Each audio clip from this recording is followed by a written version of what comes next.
운행 기록 장치 장착이 어린이 통학버스도 올해부터 의무화되었다고 하는데 어떤 장치인가요? 네, 어린이 통학버스에 이제 운행 기록 장치를 의무화한 것은 작년 이제 여름에 입법화됐어요. 예, 의원 입법 발의가 됐는데 기존의 차량들 중에 이제 이걸 단 차량들은 뭐 택시도 달고 있고요. 네. 그다음에 이제 전문적으로 이제 운행을 많이 하는 그런 차량들, 영업용 차량들이죠. 영업용 트럭에도 달려 있고요. 그래서 어린이 통학버스도 이제 안전을 확보해야 된다라는 취지에서 올해부터 이제 의무화가 됐습니다. 예, 올 1월부터 의무화가 됐습니다. 그래서 기존의 차량들 중에서 어린이 통학 차량이 많은 운행을 하지 않는데도 불구하고 어린이들의 안전을 확보하자 이런 차원에서 시작이 됐다라고 보시면 될 것 같습니다. 그러면 기존 차량도 의무 장착 대상에 해당이 되나요?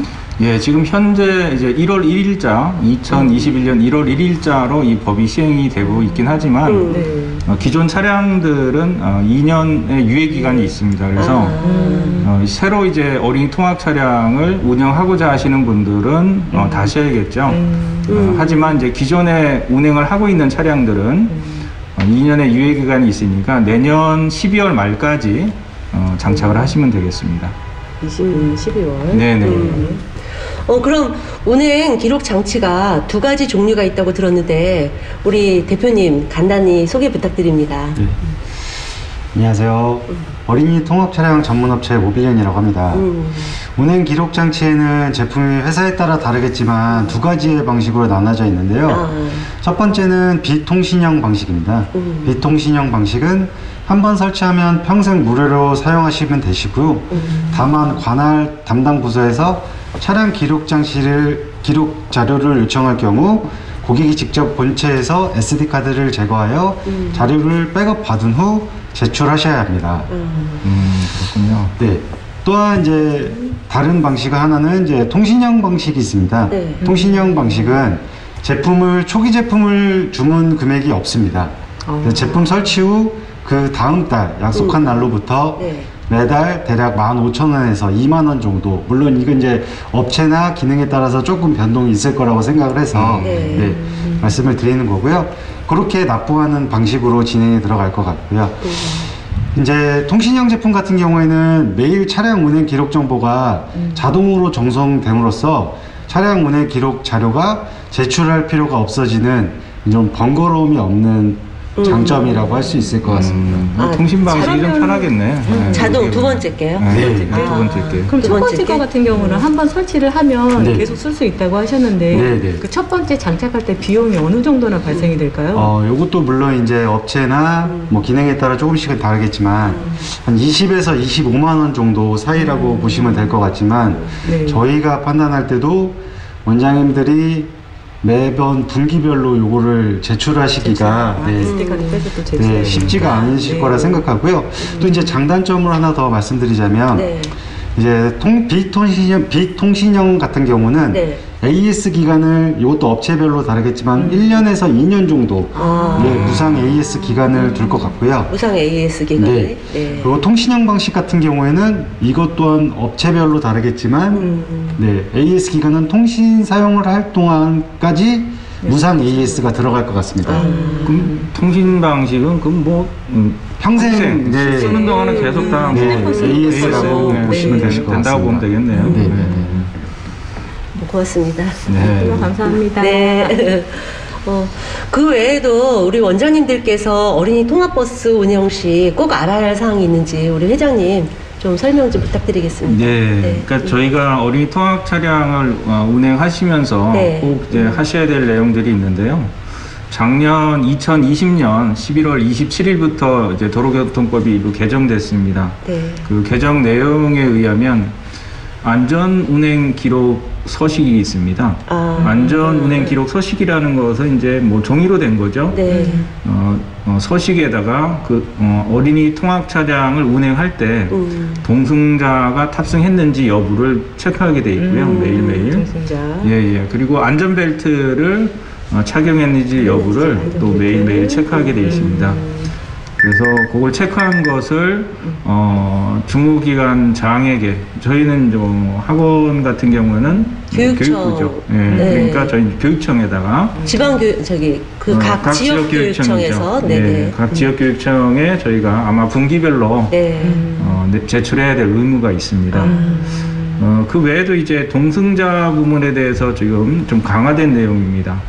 기존의 동승자에 대해서 저희가 탑승하지 않았을 때 사실 뭐 돈만 냈으면 됐죠. 사실은 짧게 말씀드리면 돈만 냈으면 됐는데 이제는 그런 이제 과태료 처분으로 끝나지 않고 형사처벌을 해요.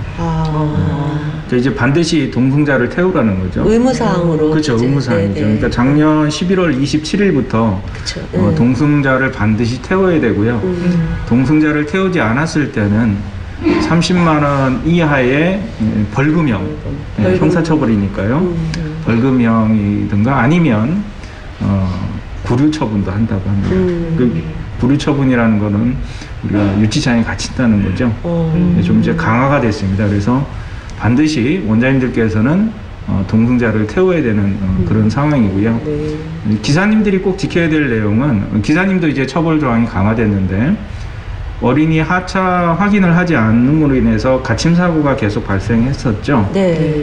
그래서 뭐 사망 사고까지 이르는 그런 사고가 있었는데, 기사님들께서는 이제 앞으로는 하차 확인 장치를 저희가 달았죠. 예, 그 장치를 반드시 작동시켜 주셔야 되고, 실제로 아이들이 다 하차를 했는지 실제로 확인까지 다 하셔야 됩니다. 만약에 그걸 하지 않았을 때는 아까 어린이 통학 차량에서 동승자를 탑승하지 않았을 때 처벌 조항과 동일하게 형사처벌 대상에 해당됩니다. 그래서 원장님들께서는 사실 이런 부분들을 잘 관심 있게 봐주시고 이런 부분에 대해서 궁금하신 내용이 있으면 연합회 안내를 받으시면 될 것 같고요. 그래서 저희가 어린이 통학 차량에 대해서 안전이 굉장히 강화가 됐다, 이렇게 이해해 주시면 될 것 같습니다.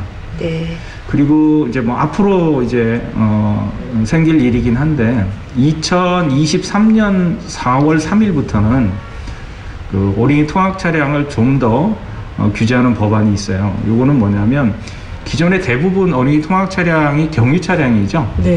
예.